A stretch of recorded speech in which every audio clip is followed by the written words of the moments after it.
할렐루야. 오늘 마태복음 26장 6절에서 13절 말씀 가지고 헌신인 사랑이라고 하는 제목의 말씀 가지고 말씀을 전했습니다. 본문은 마리아 베들레헴 시몬 집에서 예수님이 식사 중에 300단의 행위로 값진 행위를 예수님께 머리에 부었습니다. 이 제자들은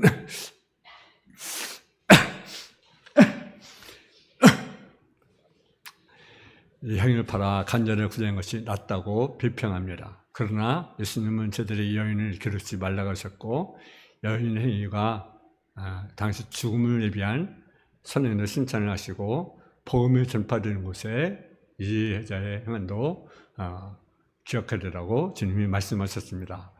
이 말씀은 마태복음이나 또 마가복음, 또 누가복음, 요한복음에 다 언급된 그러한 내용입니다. 본문은 우리에게 많은 의미와 교훈을 주고 있는데, 이를테면 과연 진리와 명분에서 어느 것이 더 중요한가라는 거죠. 혹은 진리를 포기할 만한 명분이 있는가라는 것입니다. 간혹 사람들이 내가 하나님을 본다고 한다면 내 모든 것을 다 바쳐 내가 하나님을 믿겠다고 그렇게 말하는 사람도 있어요. 이는 사람이 분명한 명분을 가진다면 모든 진리까지 포기할 만큼 그것은 가치가 있다는 거죠. 요한복음 8장 32절에 보니까 진리라 치니 진리가 너희를 자유케 하리라고 말씀하셨습니다. 첫째로 시사는 뭡니까? 아낌없이 주는 사랑이라는 거죠. 아낌없이 주는 사랑. 베들레헴 집에서 예수님이 식사하실 때 된 것은 이미 예수님께서 그들이 침 있던 것을 여겨줍니다. 아마 시몬은 우리 주님에 대해서 기적으로 자신의 병을 치료받았기 때문에 그것을 한담으로 그에 대한 감사를 나타내는 것으로 추정됩니다. 하지만 베다니는요, 예수님께서 죽은 나사로 살린 일로 유명하죠. 마리아는 이 일로 인해서 예수님에 대한 남다른 사랑이 있었던 것 같습니다. 예수님에 대한 강렬한 사랑을 할 수 있는 자는 은혜를 받고 기쁘장의 경험을 잘할 것입니다. 누가복음 10장 42절에 보면 이러므로 내가 네게 말하노니 그의 만지가 사여졌다. 이는 그의 사랑이 많음이라. 상받은 적은 자는 적게 사느니라. 당시 유대 여자들은요, 값진 향수를 몸에 증가하는 습관이 있었다는 거죠.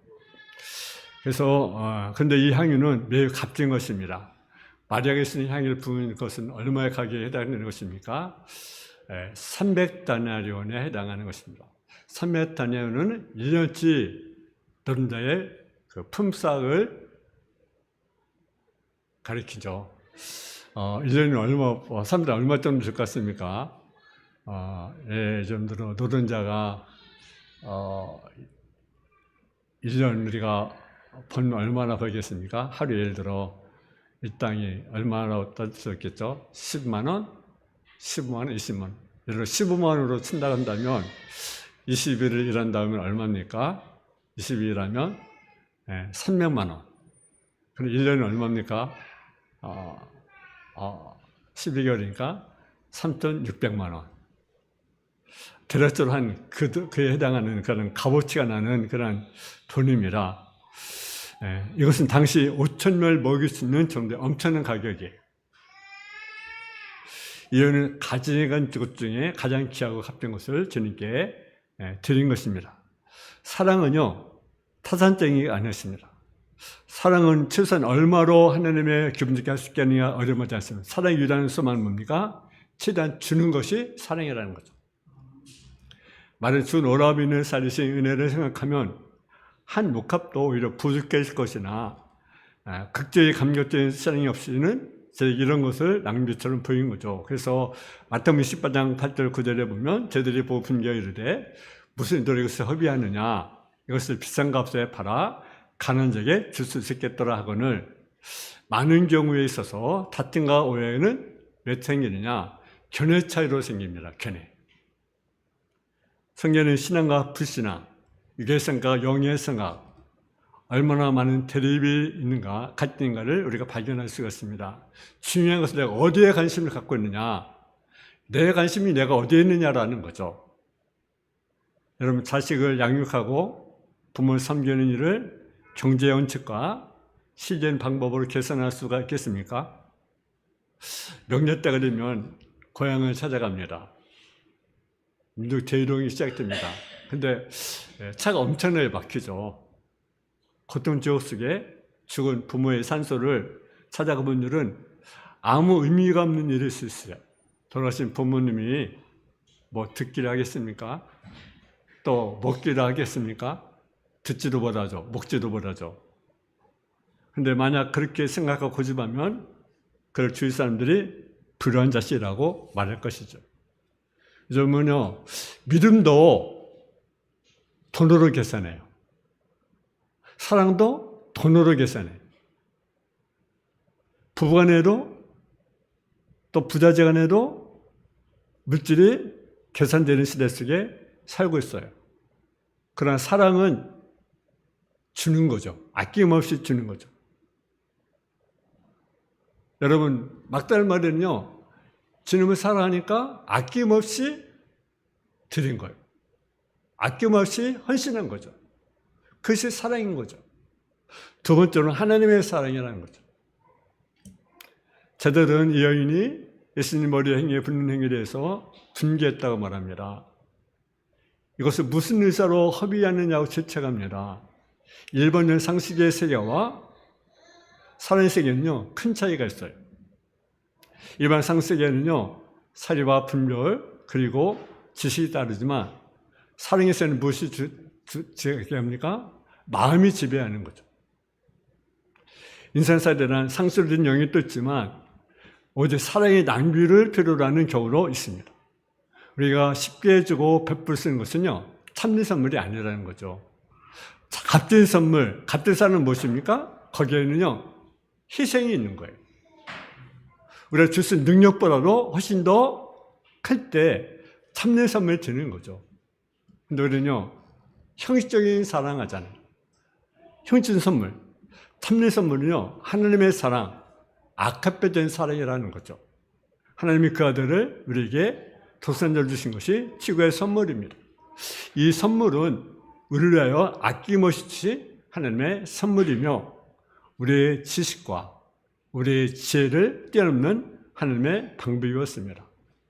에베소 2장 8절에 보면 너희가 그 은혜에 의하여 믿음으로 말미암아 구원을 받았나니 이것이 너에게 난 것이 아니라 하나님의 선물이다. 예수님이 우리를 구원하기 위하여 묵묵히 십자가를 지시며 죽음으로 하나님의 사랑을 보여주셨습니다. 사랑은 상식세계에서 일어나는 생각을 뛰어넘는 다른 세계라는 거죠. 우리는 상식의 영역을 때로는 벗어나서 마음의 영역을 뛰어 들어간 일에 무관해서는 안 된다는 거죠. 세상에는요, 물질적인 지식만을 지배하는 것 같아도 우리의 질 넘어선 고참 전열들이 세계를 움직이고 또한 세계를 지배합니다. 우리는 다른 사람이 우리 자신에 의해서 주님께 들어진 것을요, 허비하는 것이라고 생각하는 일에 조심해야 됩니다. 우리는 그리스도를 위해서 사용된 시간을 허비한다고 생각해서는 안 된다라는 거죠. 경건한 일에 투자되는 물질을 낭비라고 생각하거나 말해도 안 된다라는 거죠. 왜냐하면 그 시비로 물이나 강에 던져버린 것 같아도 여러 날 후에 그것을 다시 찾을 수 있기 때문이라는 거죠. 마태복음 26장 10절에 보면 예수께서 하시고 그들에게 이르시되 네가 어찌하여 이 여자를 괴롭게 하느냐 그가 네게 좋은 일을 하는 일이라. 가끔 교회를 섬기는 데 있어서 시간이 없으니 먹고 산 일이 우선이니 집안 형편이 어쩌니 마음이 안 잡히니 등등 상식적인 것이고 인간적으로 이해되는 말입니다. 그러나 이것은 비신앙적이라는 말이라는 거죠. 이제 우리에게는요, 지혜를 뛰어넘는 하나님의 세계, 건능해 주시는 하나님의 찬을 바라보는 신앙의 사람이 되어야 된다는 거죠. 전서 11장 1절에 보면 너는 네 떡을 물 위에 던져라. 그리하면 여러 날 후에 도로 찾으리라. 미국에 그 4센트짜리 교회가 있어요. 4센트짜리. 여러분 이해가 됩니까? 4센트짜리 교회. 그 이름이 붙여진 교회가 그 이름이 4센트짜리 교회입니다. 다른 교회당에 신출을 해서 모르 교인들이 이제 집필 시간에 모여서 헌금하는 시간을 가졌습니다. 헌금하는 시간. 근데 모금을 내가 X가 너무 많아서 모두가 이제 눈치만 보고 있는 거예요. 헌금을 눈치가 보이잖아요. 그래서 이렇게 서로 눈치를 보고 있는 거예요. 헌금을 하긴 해야 되는데, 교회 나가서 써내야 되는데, 이렇게 눈치가 이렇게 보이는 거죠. 그때 그 4살밖에 안 된 어린아이가 강단 앞으로 이렇게 갑니다. 목사님께 가는 거예요. 그리고 고세만 손에 쥐고 있던 2센트짜리 동전 4개를 목사님 앞에 놓았습니다. 그러면 목사님, 이 돈은 엄마가 사탕을 사 먹으라고 주신 돈입니다. 그렇지만 이 돈을 하나님께 바치는 것이 더 좋을 것 같아서 목사님께 드립니다. 여러분, 얼마나 감동이 되겠습니까? 그 어린아이가 엄마가 사탕 싸놓은 4센트짜리인데 4센트를 줬는데 그것을 사탕 사 먹지 않고 함께 있는 것이 좋을 것 같아서 내가 목사님께 드립니다 라고 이렇게 바친 거예요. 그리고 강단에 내려갔습니다. 제가 가장 소중한 것을 포기하고 헌금한 그 어린아이에게 큰 감명을 받아서 그 어른들이 자기 차를 구입했던 돈, 그리고 자기 가장 아끼던 헌금을 하기 시작을 했습니다. 이곳 4센트짜리 예배당이 웅장하게 세워지게 되었다는 거죠. 세 번째로 죽음으로 주신 사랑입니다. 이 여인은 예수님 죽음 의미를 깨달았고 그 의미를 확인했습니다. 만약 그의 부활이 이루어지면 예수님께 기름 부은 일을 할 수 없기 때문에 시사 중에 예수님의 머리에 옥합을 부어 드렸습니다. 그러자 제자들은 죽음의 죽음에 대한 여과 의미를 전혀 몰랐습니다. 또한 그들의 편견과 오해는 마침 예수님에 관한 것까지 불평하고 심한 데 이르게 되었습니다. 어느 집에 아버지가 중환자로 인해서 죽음에 이르게 되었습니다. 의사는 수술해도 가능성이 희박하고 성공회로 오래 살 수 없을 것이라고, 그리고 경비가 많이 든다고 이야기를 했습니다. 그러나 만일 수술 안 하면 곧 죽는다고 그렇게 말을 한 거죠. 그 말에 아들들은 비용을 생각해서라도 수술을 반대했고, 딸들은 아무리 돈이 많이 들어도 자식으로서 도리를 끝까지 최선을 다한다고 이야기를 했습니다. 여러분, 누가 어머니의 눈물을 염분과 수분으로 구분할 수가 있겠습니까? 이것은 수분이고 이건 염분이야.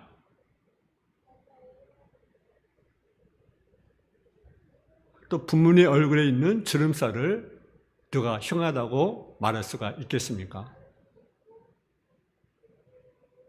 이처럼 사랑은 물리적인 현상으로만 계산할 수 있기 때문에 아까운 것이다, 낭비라는 생각으로 실제를 계산할 수가 없는 것입니다.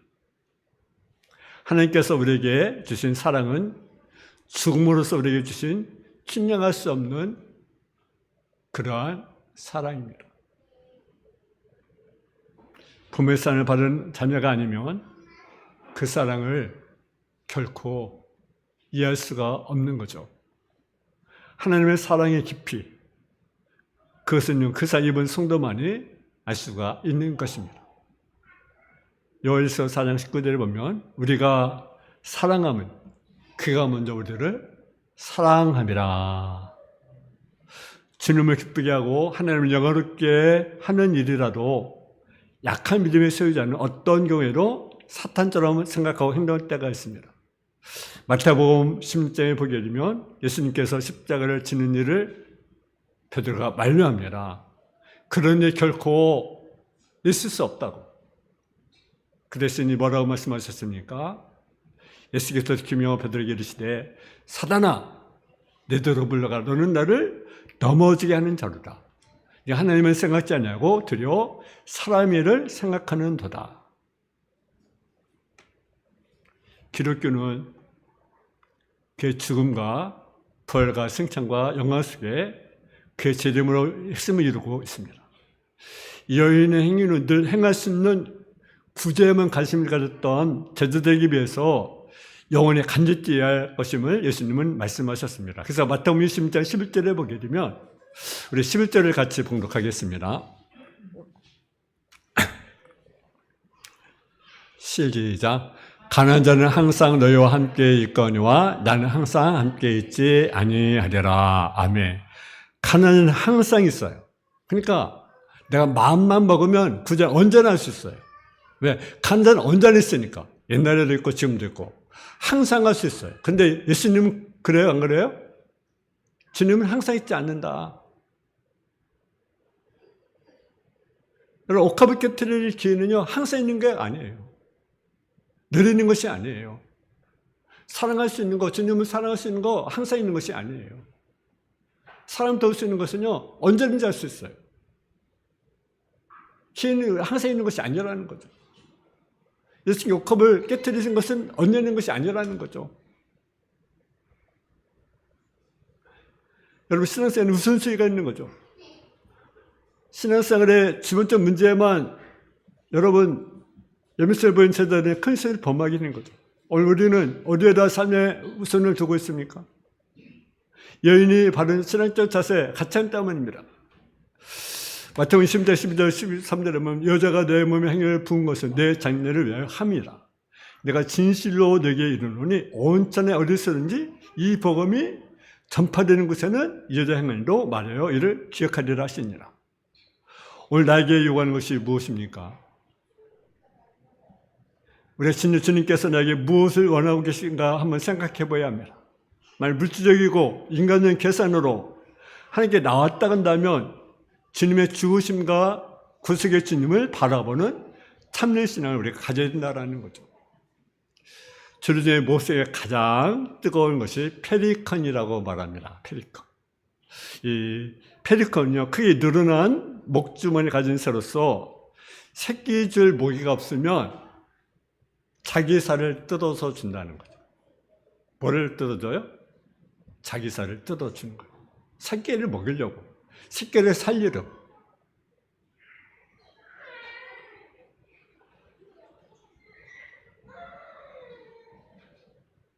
여러분, 이 사랑이 우리가 참 여러분 어떤 생각을 갖습니까? 그 새도 새끼를 살기 위해서 자기 살을 뜯어서 먹이잖아요. 또 병에 걸려 죽어가는 새끼에게는요, 자기 핏줄을 터뜨려 그 피를 입에 넣어준다라는 거죠.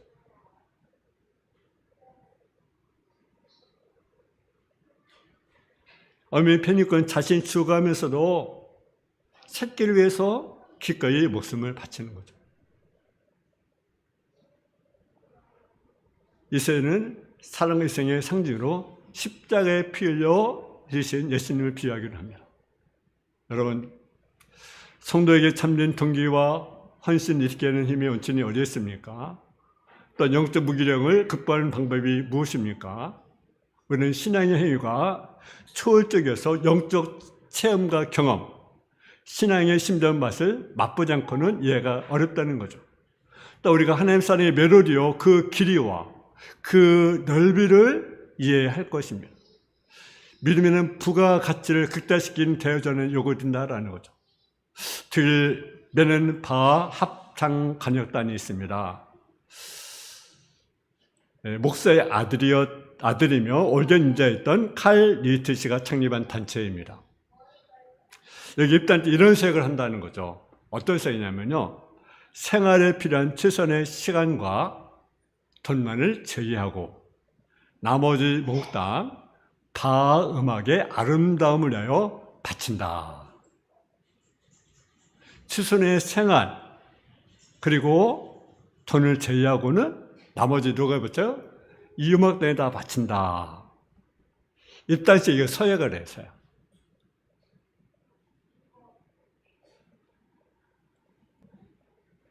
그렇죠. 우리도 이렇게 한마디 고백 인생을 생각하지 않겠습니까? 나의 생명을 우주적인 하나님의 음악의 아름다움을 내가 바칩니다. 여러분, 여인의 마리아 같은 사랑의 표현은 영혼에게 모범이 된 자라는 거죠. 초점 예수 그리스도를 믿는 자는 상식을 넘어선 초점적인 삶을 사는 것입니다. 이는 우리 영적 침체에서 해방시켜 줄 것입니다. 아낌없는 사랑, 마리아의 사랑, 하나님의 사랑, 예수님의 사랑, 여러분 자신을 주신 사랑은 아들까지 주신 사랑, 모습까지 주신 사랑, 이것이 진정 사랑이 아니겠습니까? 이러한 사랑, 우리가 삶을 살아가는 저와 여러분 되어지기를 주님의 이름으로 축원합니다. 사랑의 아버지 하나님, 마리아의 사랑은 아낌없는 사랑입니다. 옥합을 깨트린 그런 사랑입니다. 아버지, 우리가 말로만이 아니라 정말로 사랑의 마음을 우리에게 주시옵소서. 주님을 뜻게 사랑하는 헌신의 사랑의 심령 속에 일어날 수 있도록 주님이 도와주시옵소서. 하나님의 사랑은 독생자까지 주셨습니다. 예수님의 사랑은 자기의 목숨까지 주셨습니다. 그 사랑을 우리가 알게 하여 주시고, 그 사랑을 우리가 깨닫게 하여 주시고, 그 사랑을 우리가 작은 것이나마 우리가 실천해 나갈 수 있는 사랑의 삶을 우리가 살아갈 수 있도록 주여 도와주옵소서. 말만이 아니라 정말로 행함과 진실함으로 우리가 사랑할 수 있는 성도의 삶의 모습이 되어줄 수 있도록 주여 도와주옵소서. 주님께서 목숨을 번 이보다 더 큰 사랑이 없다고 말씀하셨는데, 예수님은 주님의 친구가 되어서 아버지 자신의 생명까지 내어 주었습니다. 아버지, 그 사랑을 우리가 알게 해주시고, 그 사랑을 우리가 깨닫게 하여 주시고, 그 사랑을 실제 나갈 수 있는 성도의 삶으로 뒤집어 주옵소서. 예수님의 이름으로 기도했습니다. 아멘.